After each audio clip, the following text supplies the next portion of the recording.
Halo, kamu sedang mendengarkan Kilas Kabar Nusantara.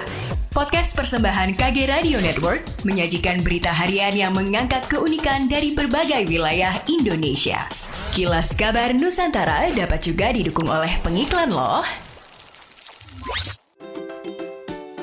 Hari gini masih ketipu investasi bodong, masih susah atur keuangan, investasi, klaim asuransi, dan update isu finansial? Dengerin Podcast Cuan, cari untung bareng teman. Persembahan Medio by KG Media dan Motion FM di Spotify.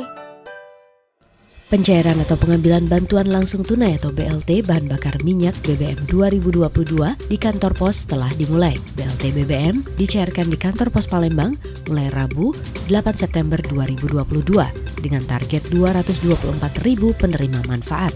Penerima manfaat tentunya harus memenuhi syarat untuk dapat melakukan pengambilan BLT BBM di kantor pos. Eksekutif General Manager PT Pos KCU Palembang, Fendi Ancasmara menegaskan, pencairan BLT BBM 2022 di kantor pos Palembang dijadwal berlangsung selama 10 hari.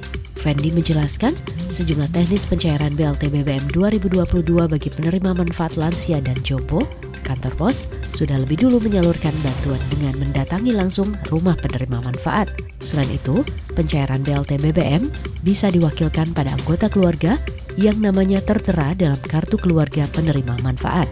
Bisa saja anaknya, atau istrinya, atau suaminya, asalkan namanya tercantum dalam KK. Pihak PT Vale merespon terkait penolakan 3 gubernur terhadap perpanjangan kontrak karya pertambangan perusahaan.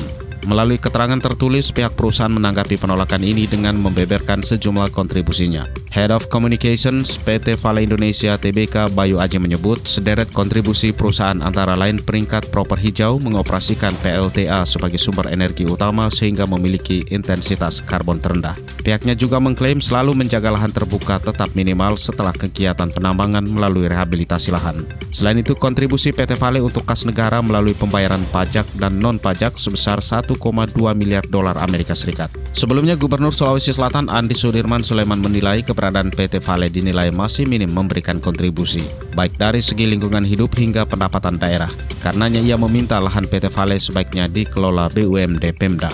Sikap Gubernur Sulawesi Selatan itu pun mendapat dukungan Ketua Kerukunan Keluarga Luhuraya atau KKLR, Arsyad Kasmar.